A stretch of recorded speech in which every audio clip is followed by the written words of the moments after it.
Start with the batteries, but do it properly. Don't just swap the batteries, reset the remote power. Remove the batteries, then press and hold the power button for 10 to 15 seconds. This drains leftover power stuck inside the remote's tiny circuit.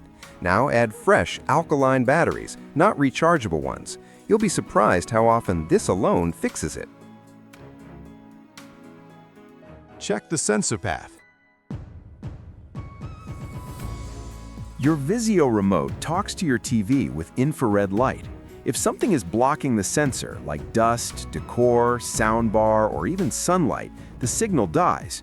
Clean the front of the TV and make sure you have a clear line of sight. Then try again from about 6 to 10 feet away. Power cycle the TV.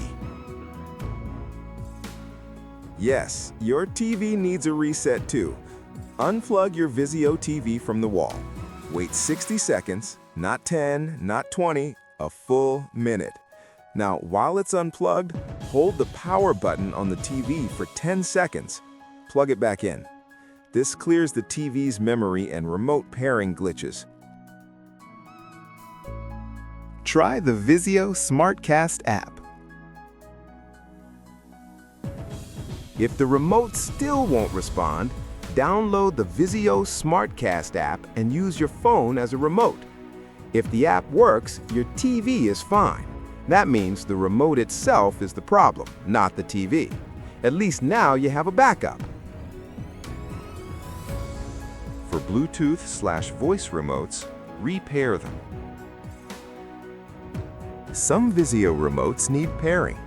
Go to Menu, System, Remote and Devices, Pair Remote. Follow the on-screen steps.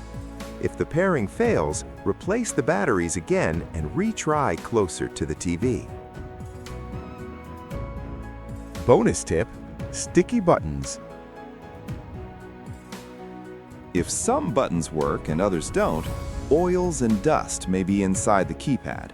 A quick compressed air blowout or wiping the surface around the buttons can bring life back instantly. If one of these steps fixed your remote, hit that subscribe button because I break down simple tech fixes like this every week so you never get stuck again. And when you're ready, watch my next video where I show you what to do when your Vizio TV won't turn on at all. That one has saved viewers hundreds of dollars.